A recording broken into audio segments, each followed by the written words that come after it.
It takes an average of about 90 days to turn a stable, intelligent, loved adult, someone with a job, a family, a future, into someone who will give away their house, their savings, and their own name. Not because they were weak, not because they were stupid, because the human mind has an operating system, and once you know how to run the right commands on it in the right order, almost anyone will follow.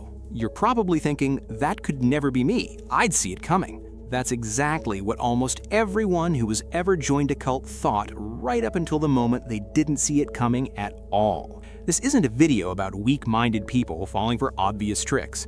It's a video about a set of psychological mechanisms so powerful that some of the smartest, most successful, most skeptical people in the world have walked straight into them. Doctors, lawyers, engineers, even psychologists who study manipulation for a living. By the end of this video, you're going to understand exactly how this machine works. Not so you can build one, so that nobody can ever quietly build one around you. November 18th, 1978, Jonestown, Guyana. Over 900 people died a single afternoon, most of them by their own hand, the hands of people who loved them, following the instructions of one man, Jim Jones. Here's what almost nobody remembers about the people who ended up there. They weren't drifters. They weren't desperate. Many were college educated. Many were deeply committed to social justice, drawn in by a movement that in its earliest years genuinely did feed the hungry and stand against real racism in 1970s America. The trap wasn't stupidity. The trap was that the good first. Jones built trust for years before he built control. Small commitments at first. Attend one meeting and two. Volunteer for a food drive. Move into a shared house just temporarily, just to save money. Each step was small enough to seem reasonable on its own. By the time the demands became extreme, surrender your paycheck, cut off your family, follow instructions without question, leaving didn't just mean losing a leader. It meant admitting that years of your own choices had been a mistake. And for the human mind, that admission is often almost more painful than almost anything else you can ask of it. There's a detail from survivor accounts that rarely makes it into the headline. Many members knew on some level that things had gone wrong long before the end. They wrote it in letters home that were never sent. They felt it in the pit of stomach during late-night meetings that ran into exhaustion, made questioning impossible.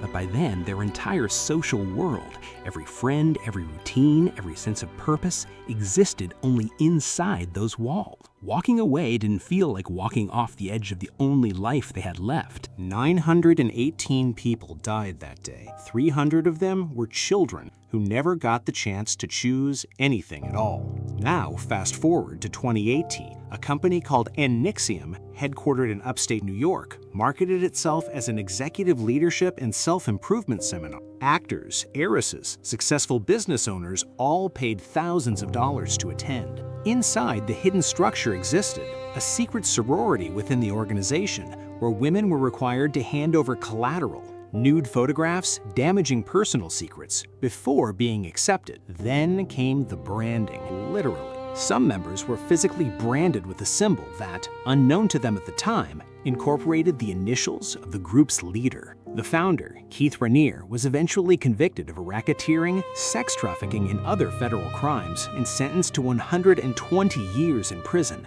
What's chilling isn't that uneducated, isolated people fell for this. It's that some of the most accomplished, ambitious people in their fields walked in the front door voluntarily, convinced they were joining something that would make them stronger. The mechanism didn't care how smart they were. It was built to work regardless. One detail from the trial testimony captures the whole mechanism in miniature. Women in the inner circle were told the collateral was simply a trust-building exercise, proof of commitment, exactly like everyone else in the group had already given.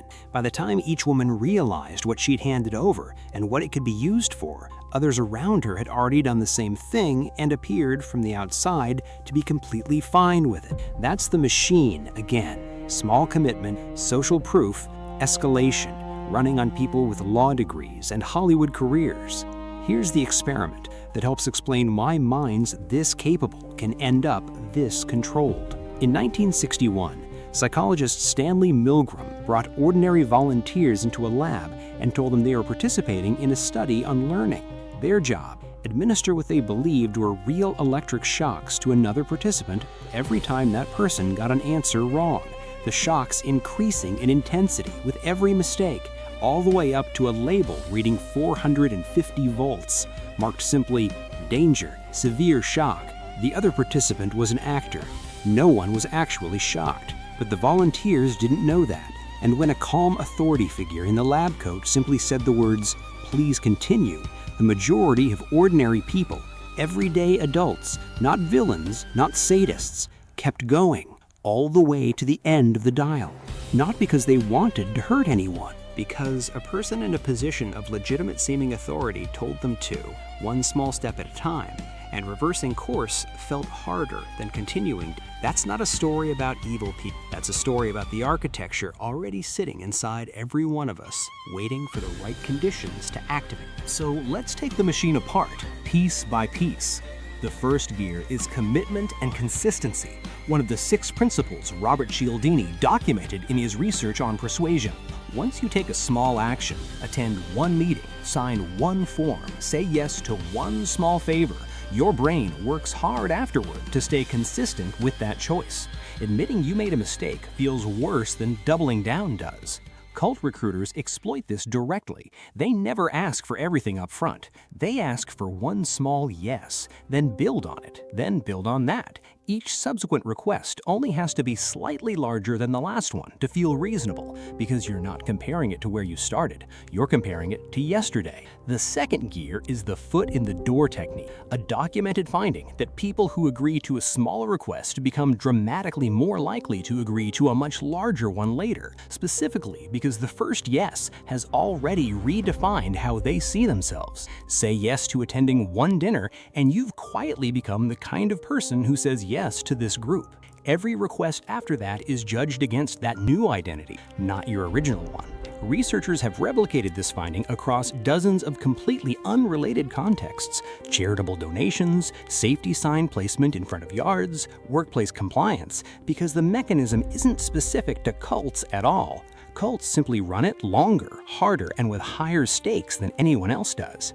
The third gear is social proof. Surround someone with people who all seem calm, happy, and certain, and the human brain treats that as powerful evidence, faster and more convincing than any argument. If everyone around you appears to be thriving inside a belief system, doubting it starts to feel like something must be wrong with you, not with the belief. What makes this especially powerful in a cult setting is that the proof is curated. You're only ever shown the smiling, committed members.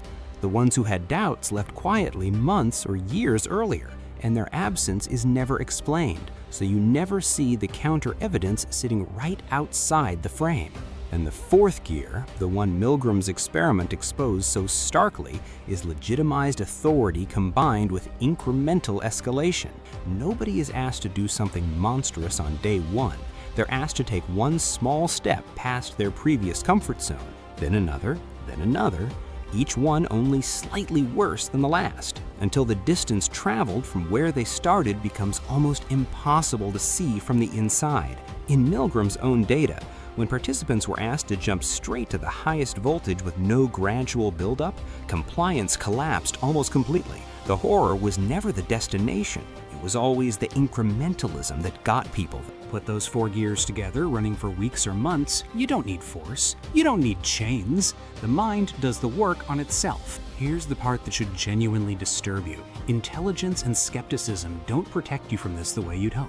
If anything, highly intelligent, achievement-oriented people are sometimes more vulnerable, not less, because they're better at constructing sophisticated justifications for why this particular case is different, why this leader really is special, why the people warning them just don't understand what they've found. The same mental horsepower that makes someone excellent at their job can be turned gear by gear into an engine for defending the very system that's controlling them. There's research on this exact phenomenon in the context of high control groups. Recruiters for these organizations often specifically target people going through a period of transition, a recent move, a breakup, a graduation, a career change. Not because those people are weaker, but because transition periods naturally lower the psychological cost of trying something new.